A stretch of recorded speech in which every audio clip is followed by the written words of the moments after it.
Hoy tenemos el inmenso placer de tener en el canal a Raúl Herrera García. Muchísimas gracias por haberte prestado a esta invitación, Raúl. Muchas gracias a ti por invitarme. Raúl es alguien muy conocido en las redes sociales, así que seguramente no haría falta ni presentarlo, pero lo voy a presentar. Raúl Herrera es abogado, tiene 17 años de experiencia en el ejercicio de la abogacía, 8 por cuenta ajena, en un despacho en el que empezó siendo becario y terminó siendo el director. Exacto. Y luego, desde 2013, si no me falla la memoria, Exacto, por tu cuenta. O sea, Raúl ha tocado todos los palos que se pueden tocar dentro de lo que es el mundo de la abogacía. He tocado todo. Y precisamente por eso lo tenemos con nosotros hoy. Además, importantísimo, Raúl ha plasmado toda su experiencia, todos sus conocimientos a lo largo de esta trayectoria en este libro que muestro a la cámara, os lo dejaré en la descripción del vídeo, Cómo montar tu despacho y sobrevivir en el intento. Un libro, ya digo, muy generoso por su parte, porque no se anda con, digamos, reticencias y nos explica todo lo que él sabe.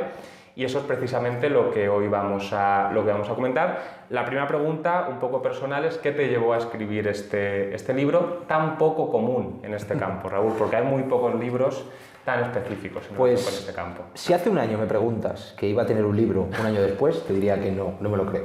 ¿Qué me llevó?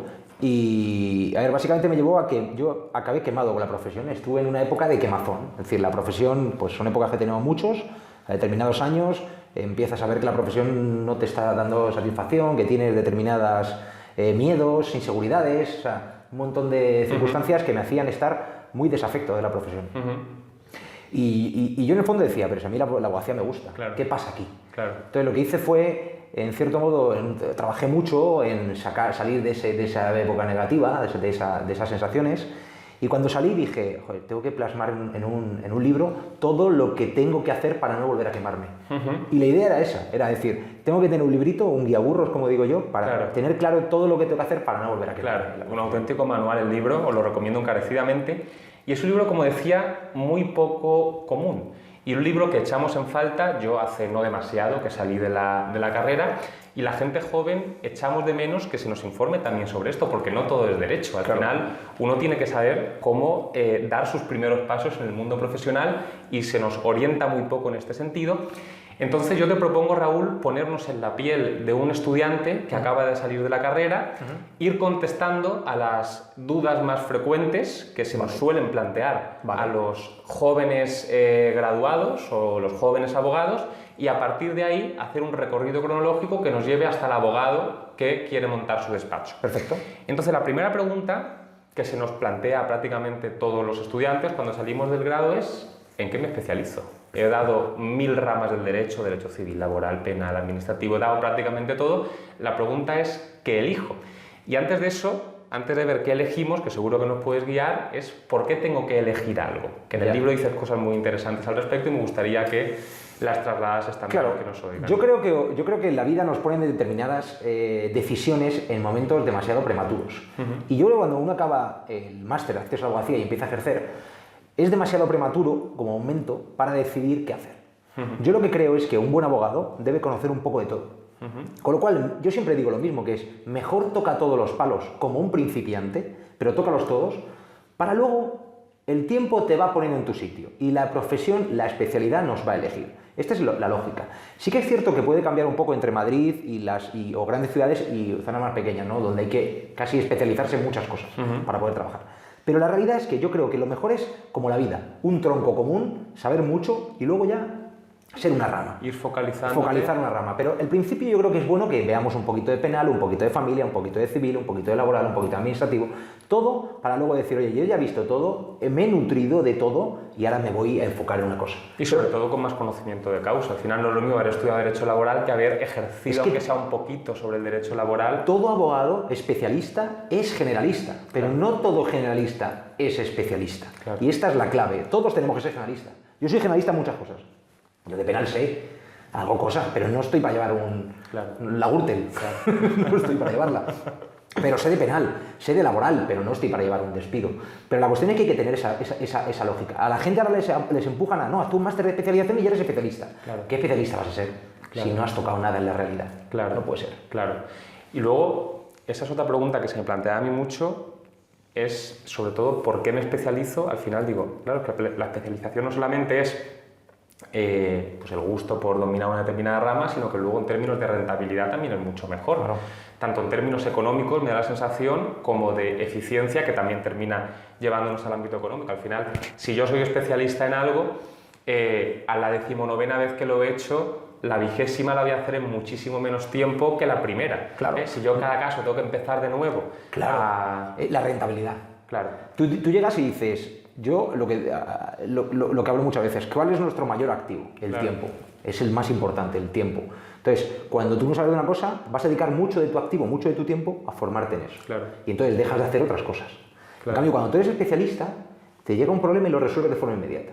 Con lo cual, en menos tiempo, resuelves más. Con lo cual hace que tu coste, tu rentabilidad sea mucho mayor, pero tu capacidad de cobrar al cliente sea también muchísimo mayor. Ahí es donde quería ir también. Me da la sensación de que un abogado especializado en un campo puede cobrar más alto Mucho más que un abogado que simplemente lleva cosas generalistas en relación con muchos temas. Claro. Ponías tú el ejemplo en el libro, un médico de pueblo no cobra lo mismo que un especialista en curar cáncer. Un oncólogo, claro. El especialista siempre cobra más. ¿Por qué? Porque va a resolver cosas más complicadas y porque, al fin y al cabo, estás acudiendo al que tiene mayor clientela, tiene una capacidad de decisión mayor y tiene una capacidad de decir, yo esas cosas no las llevo, claro. porque eres el mejor en esas cosas, claro. El mejor es el que más cobra. Y en cierto modo la especialidad te lleva más cerca a ser de los mejores. Claro, y hablando en términos económicos, o sea, no quiero que se piense que somos unos mercenarios, eso como me decían a mí, tan tonto es el que hace todo por dinero como el que desprecia el dinero. Es decir, exacto. Es una cosa que hay que tener en cuenta, no hay que vivir por el dinero, pero es una cosa que tenemos que tener en cuenta.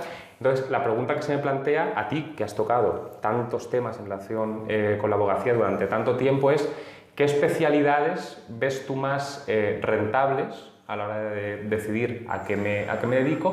O si al final todo depende de ser bueno en un campo, da igual si eres especialista en derecho civil, que en derecho administrativo, que en derecho penal, que si eres bueno al final en términos económicos te va a ir bien. Se me ocurren muchas cosas que decir, porque me has tocado en el camino de la pregunta, sí. se me ocurrían muchas cosas. Primero, una idea es, si quieres ganar mucho dinero, intenta litigar lo menos posible. Eso lo dices en el libro. Eso es una de las cosas. El litigio es caro, claro. Y es poco rentable, la verdad. Por el tiempo con lo cual, el procesal gusta, porque la gente dice, yo quiero ser abogado, me quiero poner la toga y quiero ir a sala porque me siento abogado y eso lo hago, pero realmente eso está lejos de la rentabilidad. La gente que más dinero gana en la profesión está relacionado con el asesoramiento, en la consultoría, eso es así. Fiscal, por ejemplo. Fiscal, mercantil, sociedades, etc. Eso sería lo más lógico, la consultoría. Y luego, esto es esencial, es decir, esto que estamos hablando es esencial, en el sentido de que se me va el santo al cielo. Tan esencial no sería, entonces. Sí, no sería tan esencial. No, pero lo que me refiero es que por ramas de derecho, por ejemplo, todas las relacionadas con el litigio tienen unos rendimientos importantes, pero no son las más lucrativas. Las más lucrativas están relacionadas con el asesoramiento. Eso es lo primero. Y luego tocas otro asunto que a mí me parece importantísimo, mirando hacia el futuro, en el libro, que es el tema de los avances tecnológicos, que es una cosa que está por venir, claro. Y tú llegas a la conclusión de que hay determinadas ramas del derecho a las que le va a afectar más los avances tecnológicos porque lo va a automatizar. Entonces, estamos jugando a ser profeta, pero ¿qué ramas crees tú que van a ser menos afectadas por los avances tecnológicos y por tanto más interesantes para especializarnos en ellas? Porque si dedico ahora 10 años de mi vida a especializarme en algo que luego va a poder hacer un robot por mí, digamos que habría sido una decisión un poco inteligente. Yo aquí en el libro hago una explicación de ser abogado soldado o ser abogado general, ¿no? De que tú eres un soldado, es un abogado que le dicen haz esto, lo hace y se acabó, hace su misión. Y al final es el que está planificando desde un punto de vista trasero de cómo, de la retaguardia mejor dicho, de cómo hay que hacer, cómo mandar a los soldados. Nosotros tenemos que ser las dos cosas, no solo abogado general ni soldado, las dos cosas. Mucha gente sobre todo es soldado, no es abogado, o sea, no es general.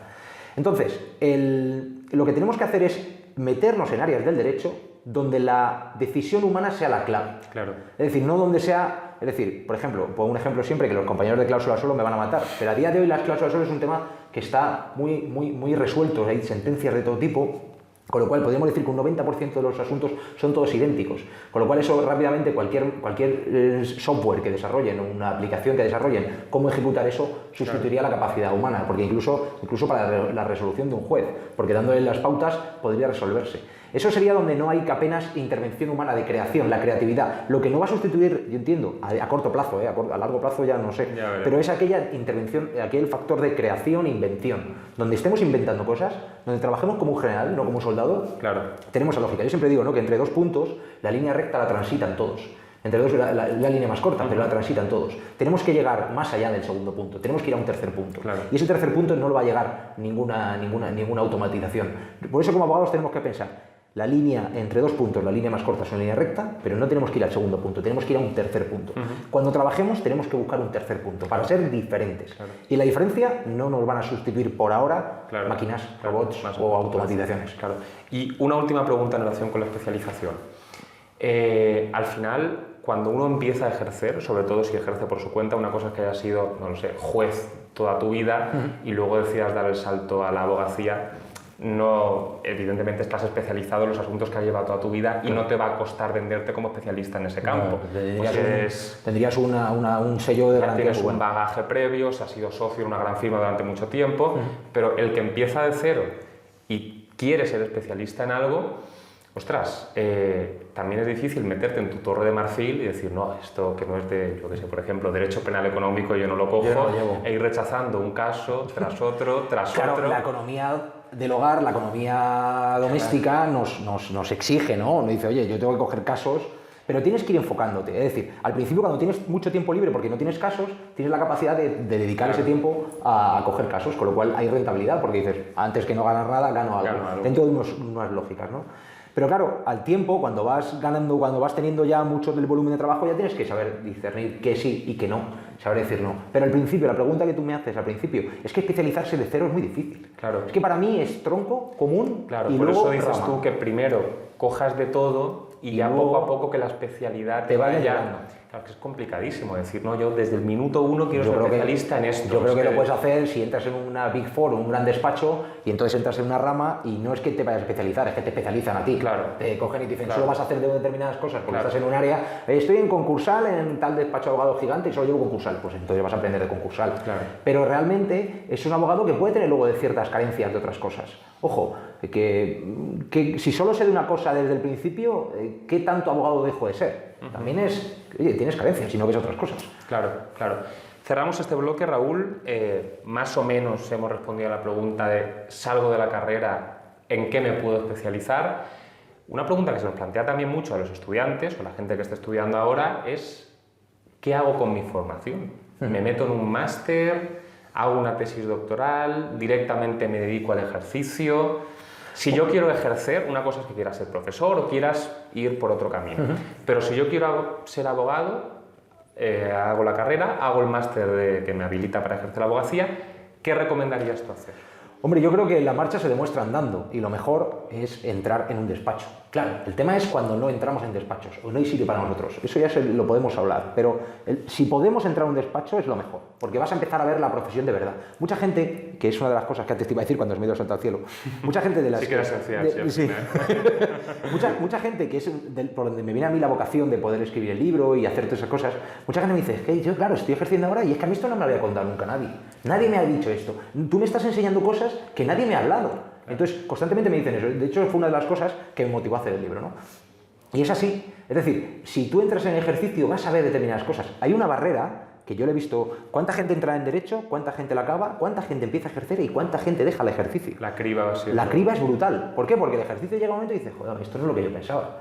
Entonces, para eso tenemos que empezar a nortearnos, tenemos que tener experiencia y por eso. Luego hablaremos de las condiciones laborales, ¿no? Pero la realidad es que si uno tiene la oportunidad de entrar a un despacho va a empezar a ver lo que es el derecho. Y el derecho no es a veces tan apasionante como las películas, ni tan emocionante y a veces es muy cruel.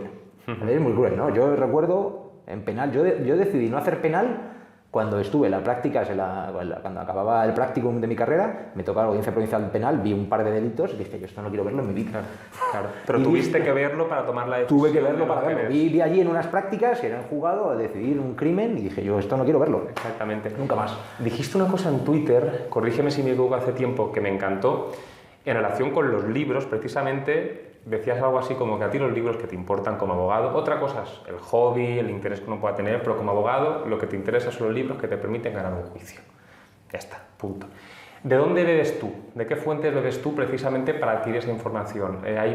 ¿Te gusta más leer sentencias, comentarios a leyes? ¿Hay determinados libros escritos por determinado perfil de...? Soy poco seguidor de leer muchas cosas de abogados y tal, no soy de eso. Ahora, de hecho, estoy leyendo a John Grisham, que es un abogado, de verdad que está muy divertido, pero no soy muy parte de eso. Yo todos los días miro, una vez a la semana, pero todos los días miro las sentencias nuevas del Tribunal Supremo, las sentencias del Constitucional, que van de lo mío, no miro todas. Sección primera, civil, veo las que tienen que ver con mercantil y las veo. Ahí me estoy nutriendo y formando de forma constante. El BOE lo miro todos los días, a ver si hay alguna cosa que tenga que ver con lo mío. Con lo cual, el proceso de formación constante es así. Claro. ¿Ahora qué leo? Yo ahora leo, por ejemplo, cuando leo mucho que no tiene que ver con la abogacía, porque lo que intento es también romper y salir de ahí. Y leyendo la vida de cosas de los demás te surgen cosas.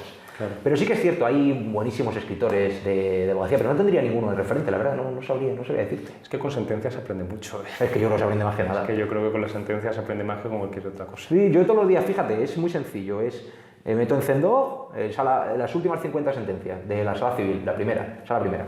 Y veo una cláusula sola, a mí esta no me interesa, propiedad horizontal no me interesa, divorcio no me interesa, oye, aquí, acuerdo, incidente concursal, vamos a verlo. Claro.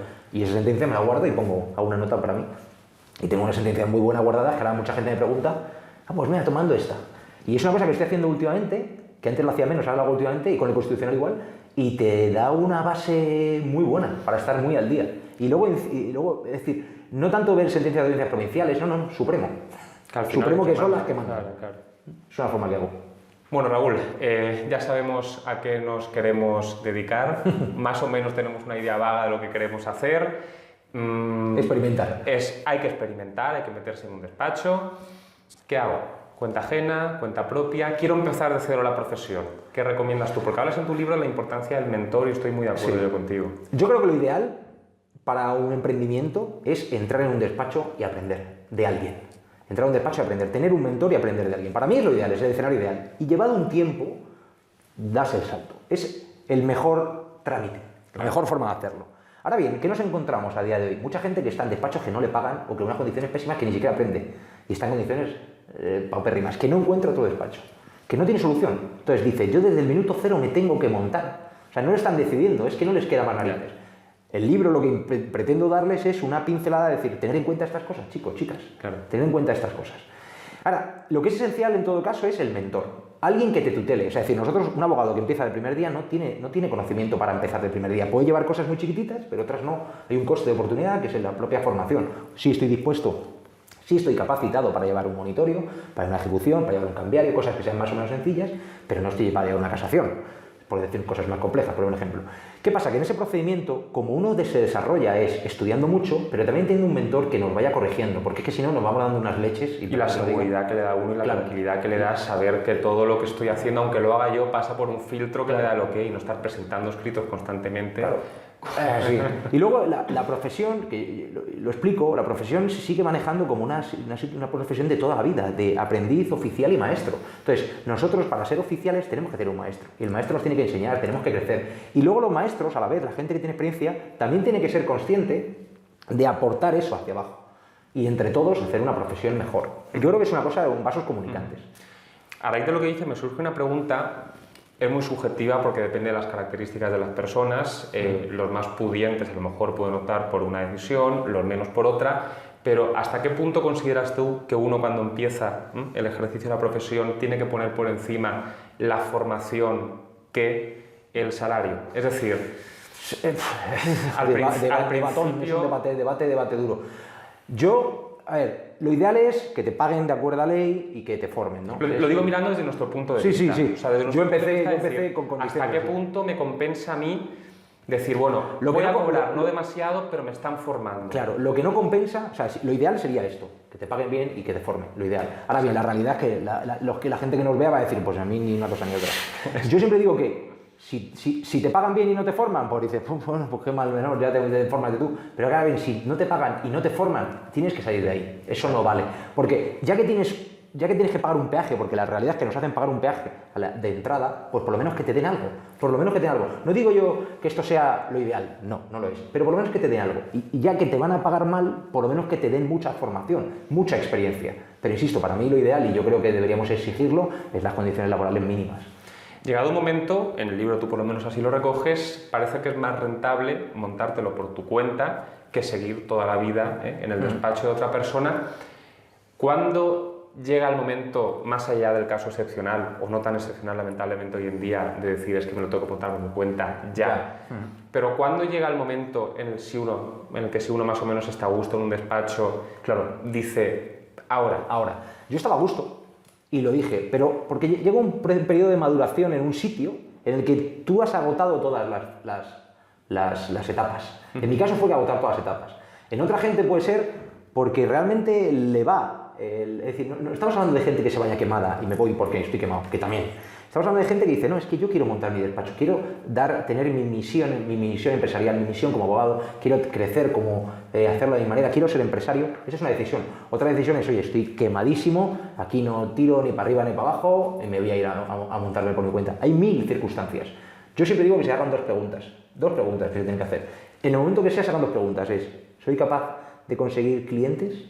Y luego, la segunda es, ¿soy capaz de pasar de ingresos fijos a ingresos variables? Si eso sí a las dos, están preparados. Claro. Están preparados, porque tienen que ser capaz de conseguir clientes y capaz de, hoy gano 1000, mañana 5 y de ahora 2 meses 0. Esa lógica no es la misma de todos los meses tu nómina, por alta o pequeña que sea. Claro. Entonces esas dos preguntas hay que hacérselas. ¿Cuándo? Cada uno en su momento. Tú en tu caso te diste un margen, un colchón de un año. Creo recordar que lo dices en el libro. Sí, yo lo que hacía es, yo tenía ahorros, yo iba ahorrando en el despacho, yo tenía condiciones muy buenas en el despacho. Yo me fui porque dije, yo he acabado aquí, ya he hecho todo aquí, claro. quiero probarlo. Y luego hay circunstancias, ¿no? En el momento que me apetecía hacerlo, ¿no? Me quemé también por algunas cosas, pero realmente me fui estando bien. Y tenía un ahorro. Yo dije, pues yo tengo un ahorro para vivir un año, yo sé cuánto me cuesta vivir, porque yo siempre hago mis cálculos financieros todos los años de ingresos y gastos, personales y del despacho, sé cuánto me cuesta vivir, digo, bueno, tengo para un año. Si en un año esto va mal, pues tendré que buscar trabajo, y si va bien, pues sí, mi despacho funciona. Y la verdad que no me fue muy bien el primer año, también iba yo con cartera de clientes. Mis circunstancias son muy positivas. Yo tuve una salida porque me fui, insisto, voluntariamente y estando bien, pero tuve una salida muy buena del despacho. Claro.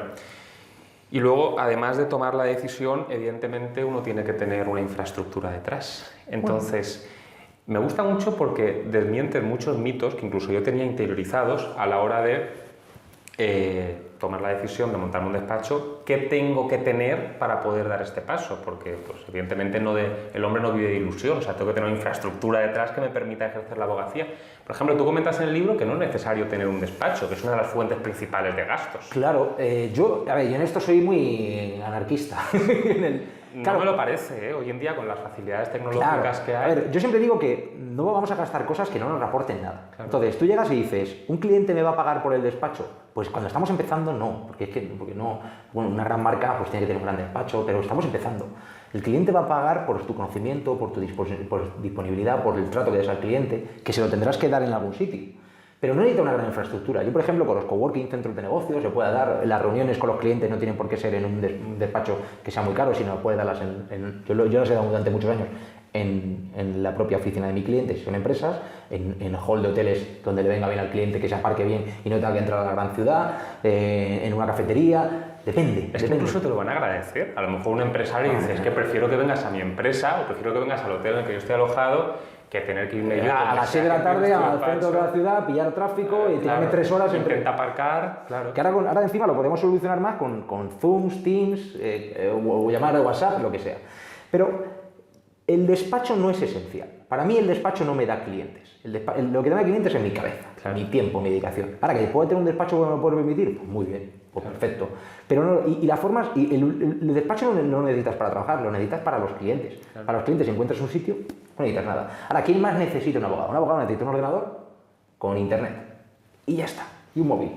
No necesita más. Ahora, ¿por qué? Porque todo está ahí. Ya con las nuevas tecnologías está ahí. ¿Qué tienes? ¿Los libros de jurídicos? Pues los puedes tener como libros jurídicos, me parece bien. Pero tenemos Zendog para sentencias, tenemos el Tribunal Constitucional, tenemos las aplicaciones de ofimática. Para un despacho no necesita más. Es que un despacho no necesita nada más. Las infraestructuras son un portátil o un ordenador, con internet y un móvil. ¡Pum! Porque tú también eres partidario de papel cero. Todo lo Yo que no puedes tengo tener papel. digitalizado... Yo no tengo un papel. De hecho, cuando un cliente me dice, te mando la demanda, digo, no, me la escaneas. Claro. Y te la quedas. Aparte porque no quiero guardar documentación. Yo recuerdo en el Imagínate. despacho teníamos cajas y cajas de documentación. Que luego al tiempo la gente te llama, a 10 años después, ¿dónde están? Y te lo han tirado a la basura seguramente. Claro. Entonces, yo sí... Además, escanéamelo todo y todo así. Y aparte, yo no utilizo papel. Es que me da rabia. Cuando te quiero, el único papel que utilizo es una audiencia previa, que tengo que llevar la nota de prueba y muchas veces digo al procurador, imprímemela porque no tengo ni impresora. Claro, Es que no tengo. Entonces, ¿qué hace falta en cuanto a la infraestructura para montar un despacho? Si no hace falta el despacho, lo del papel se puede Lo que nos hace falta, sortear. lo que nos hace falta es un plan. Es decir, tenemos que tener un plan de negocio, de cómo vamos a gestionar un despacho, cómo vamos a conseguir clientes, cómo vamos a trabajar, qué horario vamos a dedicarles, qué tiempo voy a dedicarle. El plan es esencial, pero luego materialmente lo que necesitamos es tener una mesa con una silla, con un ordenador, internet y el móvil. Y luego, pues oye, la ropa que queramos utilizar, obviamente, para dar la imagen que queramos. Un cliente llega, ¿dónde la atiendes al cliente? Pues en los colegios de abogados, por ejemplo, es un sitio muy noble para atender a un cliente, que están en sitios céntricos, son sitios discretos, son sitios tranquilos, bibliotecas, es decir, hay un montón de sitios para atender al cliente. ¿Que tenemos un centro de negocio en coworking? Pues también, un sitio perfecto. Pero esto de aquí gastarme 2.000 euros al mes, porque si, con una placa aquí brutal, con unas mesas de... Ojalá, es que lo pueda hacer, que lo haga. Eso es bueno, nunca resta. Pero si no tienes ese 2.000 euros al mes, Claro. te lo puedes ahorrar.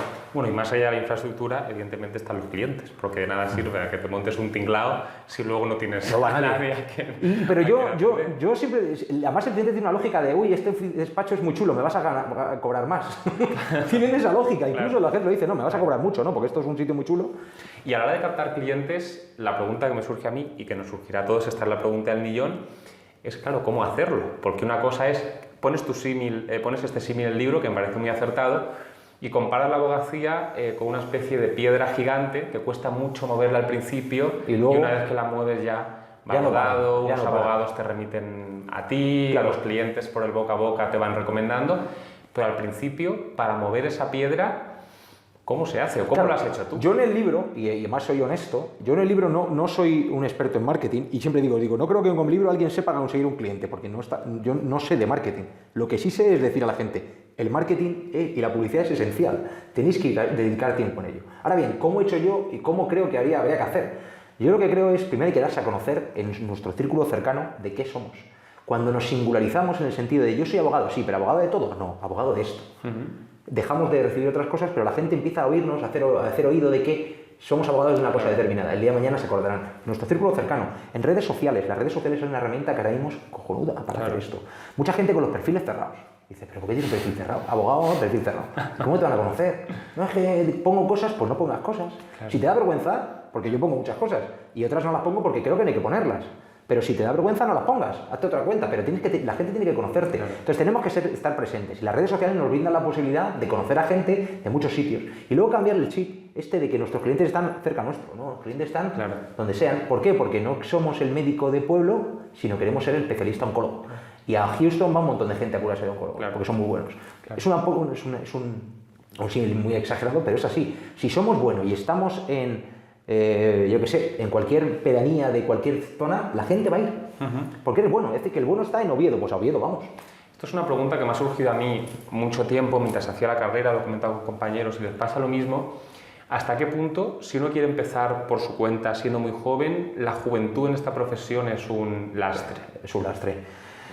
Yo me he dejado barba para parecer mayor y es un lastre, pero la juventud se cura con el tiempo, o sea, no hay problema, eso se va a curar. Pero también es cierto que esa juventud te permite foguearte de otra manera. Es decir, la gente tiene que saber que los casos que va a coger al principio son de una determinada relevancia. No va a coger el mejor caso de su vida al principio, es raro, ¿no? Claro. Entonces va a ir poco a poco, tu inexperiencia o experiencia va en relación a la complejidad. Claro. Ahora, que un cliente te diga que me pareces muy joven, pues normal, porque cuando seamos mayores, pensaremos igual. Yo ahora que ya tengo 42 años, yo voy al médico y veo un médico que veo a alguien muy joven y digo, No pues te este es muy joven, ya entro yo en esa lógica, ¿no? Y luego puede ser el mejor de su... Pero esto es así, hay que vivir con ello, hay que saber que es así. Ahora, lo que no tenemos que aguantar es que nos falten al respeto por ser jóvenes, eso es otra cosa. Por supuesto, por supuesto. Y hay una cosa que dices que me parece fundamental, aunque la puedas resumir en 1 minuto, 2, 3, en el tiempo que tú necesites, porque me parece esencial, la fijación de precios. Fijación de precios. Lo explicas en el libro de una forma cristalina y aunque lo comentaba contigo antes de la entrevista, me decías, bueno, tampoco es tan complicado. es esencial. Entonces, ¿cómo se fija el precio en algo? Claro, si yo tengo una empresa de armarios o de puertas o de ventanas, yo sé lo que me cuesta el material que yo tengo que comprar, entonces más o menos tengo una noción de lo que tengo que cobrar, pero si encima no tenemos despachos y los costes fijos, digamos que se difuminan, ¿cómo fijo yo el precio de algo tan intangible como es el servicio que estoy prestando? Claro, en el libro no cuento tanto cuál es el precio que tienes que vender, sino cuál es el precio mínimo que nunca debes bajar. Claro. Es decir, yo a la gente lo que quiero enseñarles es decir, ojo, que si tú has cogido este presupuesto por 1.000 euros y te dedicas 100 horas, te está costando la hora 100 euros, a 10 euros la hora. Tú verás, pero es que como le dediques, es decir, estás cobrándole por un precio que sería de unos sectores que cobran muy por debajo de la ley. Entonces, lo que yo vengo a decirles es decir, ¿tú cuánto te cuesta tu año vital? ¿Cuánto te cuesta? Eso, el precio anual, lo divides por el número de horas que vas a trabajar, que no tienen que ser 12 al día, ni 15, 7, 8, las que tú quieras, y te da una hora mínima. Entonces tú dices, yo tengo tantas horas al año disponibles, es mi tiempo disponible, porque el otro voy a dedicarlo a mi familia, a dedicarlo a mis hobbies, a dormir. Entonces tengo mi tiempo disponible. Entonces cada hora de ese tiempo disponible yo tengo que meterle un cliente, que me dé dinero. Ahora bien, siempre me tiene que dar más de lo que me cuesta la hora mínima, que es este precio mínimo que yo estoy diciendo. Y ahí viene la rentabilidad. Si yo todo el año que tengo previsto trabajar lo lleno de horas facturables con clientes, me haré muchísimo dinero. Ahora, la cuestión es que este valor está pensado sobre todo para cuando uno diga no puedo cobrar tan poco. Mínimo es esto. Claro. O sea, si voy a dedicarle 100 horas, le tengo que cobrar a 20 euros la hora, por ejemplo, y son 2.000 euros. Menos de 2.000 euros no puedo hacerlo porque me va a salir pierdo dinero. Estoy perdiendo dinero. Claro. Estoy perdiendo dinero porque ese tiempo lo puedo dedicar a otra cosa. ¿Y cómo calculas tú si no cobras por hora? Porque sería lo ideal, evidentemente, pero no se suele cobrar por hora. De antemano, porque un proceso que aparentemente parece sencillo puede complicarse de una forma inimaginable después.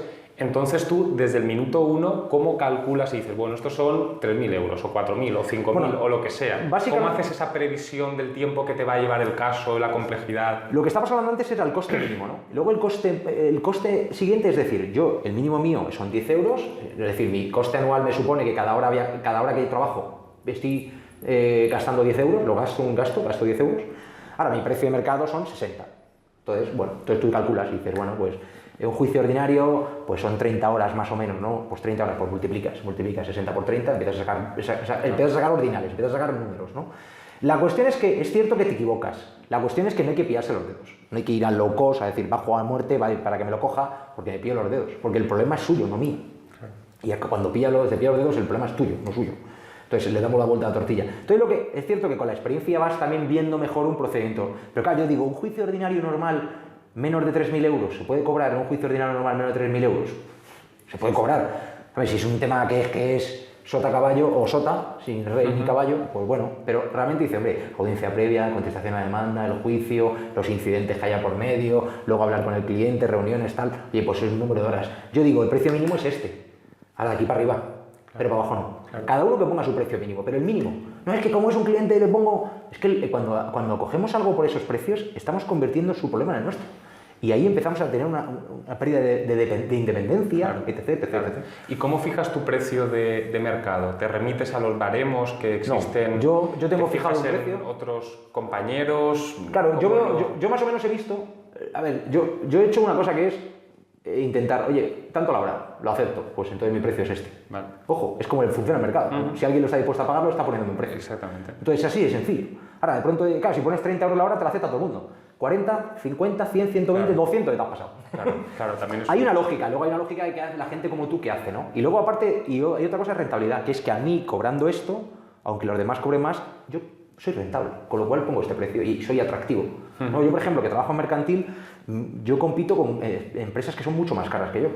Con lo cual soy muy interesante porque hago lo que esas empresas, con mis limitaciones obviamente, pero a un precio mucho más barato. Porque no tengo estructura, claro, y porque estoy solo. No necesito cobrar...